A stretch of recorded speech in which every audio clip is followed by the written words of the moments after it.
So gagawin natin ngayon guys, magtatanim tayo ng lakatan.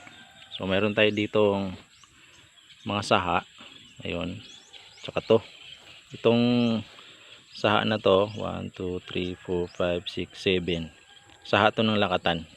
So ayan, bali nilinis ko na yung mga puno niya, tinanggalan ko ng mga ugat para mag-ugat siya ng panibago. Tapos itong tatlo, ito naman yung latondan.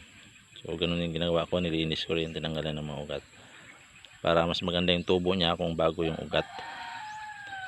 Tapos meron ako ditong nagawang hukay. So ito, okay, yan, dalawa yan, yung isa. So dagdagan na lang natin mamaya. So ang lapad niyan is yan, mga 1 feet lang siya. Yan, halos 1 feet lang. So sobra lang konti sa 1 feet. Tapos yung lalim niyan mga 7 inch, 6 inch. So ayan, kasi maliliit lang naman to. Kung sobrang lalim, tatabunan lahat. Dapat kalahati lang yung makabaon nito. So ayan, okay, unahin natin yung ito, ayan. Tapos paglipas ng mga 1 linggo, pwede mo siyang lagyan ng abono. Yan, abono na urea tsaka complete 14-14. Yan, yung complete at 14-14 isa lang yan. Kaya pag sinabi mong complete, 14-14 din yan.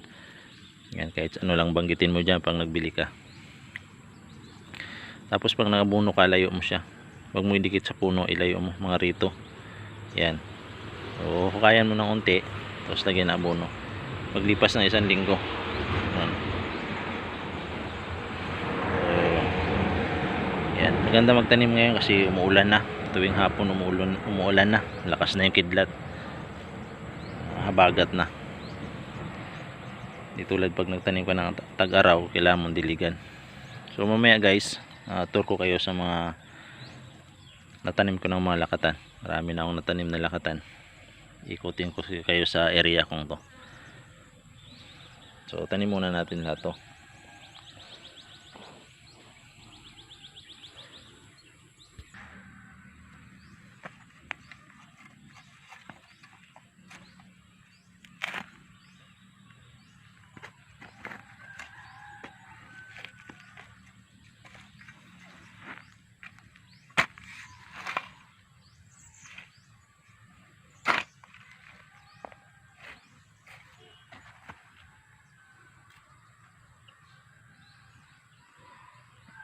So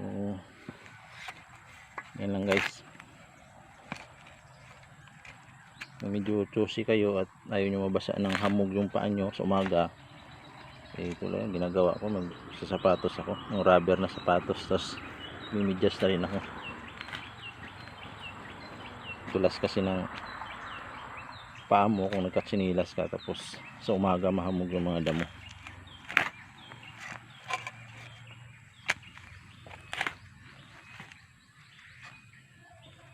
So okay na yan. Lipas na 1 linggo, abunuhan natin yan. Sunod natin doon sa kabila.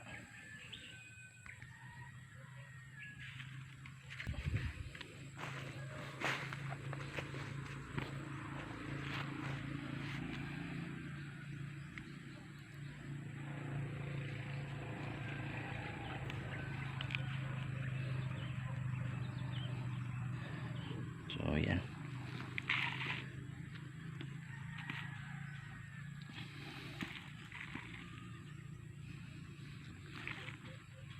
Tagal na yung bakante yung lupa na to, kaya naisip ko bakit hindi ko taniman. Total natitinda naman kami ng saging, nagpapahinog kami saging, bakit bibili pa sa ibang mga farmer? So pag kinulang, bili talaga sa ibang farmer kasi 1 taon mo pa naman to mapakinabangan. So kailangan maging matiisin, matyaga, magantay, linisin mo yung palibot nito.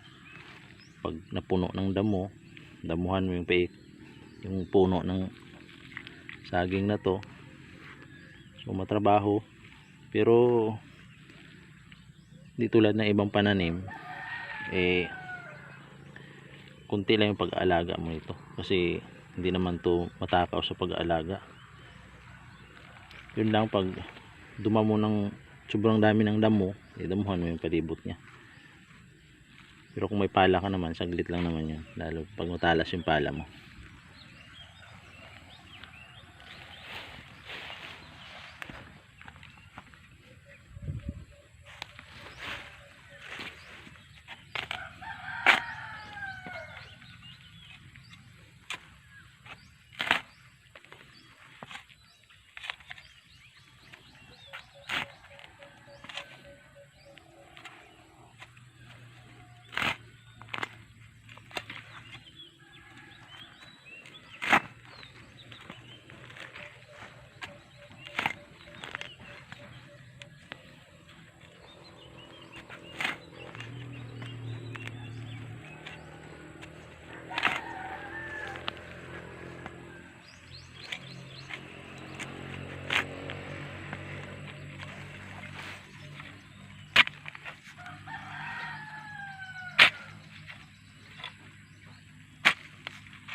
So ayan guys, okay na.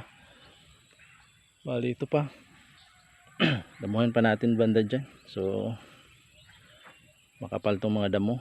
Yan. So ikot muna tayo dun sa taas bago natin damuhan to at kayan. So pakita ko lang sa inyo yung mga tanim ko na lakatan. Mga 3 buwan na to. Mga 3 buwan na ang tanda nito. So yan o, tataba o. Yan. Sa bisis ko palang nabunuhan yan. Pero yan, taba niya.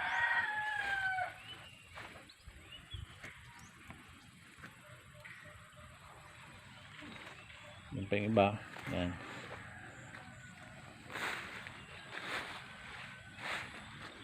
So yun, maliliit pa yung iba. Yun. Meron pa banda roon. So yan. Hanggang doon sa kabila yan. Ito, ang dami ng saha na tumubo sa ilalim. Ano? Doon na yan, may maliit pa roon. Ito pa. Meron pa sa kabila. Yun o. So hayaan lang muna natin yan. Palakihin muna natin. Baka pag tinanggal agad natin, baka magtampo siya. At siyempre, ganun din yung saging minsan kasi nagtatampo yan. Kaya hayaan muna natin yung mga saha niya. So ayan, mga bakante pa oh. Ito mga lumang tanim yan na hindi inasikaso ng magulang ko, pinabayaan lang. Yung iba dyan, tanim din ng kapatid ko. Wala eh. Sabi ko na kailangan mo talaga may oras pananim mo. Kung gusto mong makita ang magandang bunga,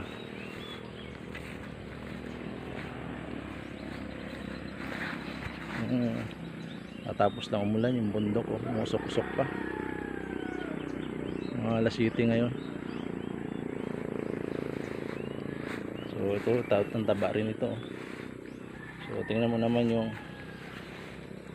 nakatambak sa kanyang lupa. Pala lang yung ginamit ko dyan. Yan. So kung hindi mo lagyan ng ganyan o hindi mo damuhan ganyan yung palahan, lumambot ang lupa niya, hindi rin ganun kataba kahit abunuhan mo siya. So maliit pa yan, matataba yan siya hanggang doon sa baba yan. Yan o. So ito may sahaan na o, 3 piraso. Yan o, 1, 2, yan, 3. So paglaki na unti yan, lilipat natin. Malalim kasi yung pagkabaon ko nito ng puno nito eh. Kaya pag tinanggal mo yung saha niya, huhukay ka talaga ng malalim din. So hanggang doon, medyo madamo na nga yung iba doon oh. Meron pa doon ako sa taas na mga ilang piraso. So itanim muna natin yung doon. Balikan muna natin.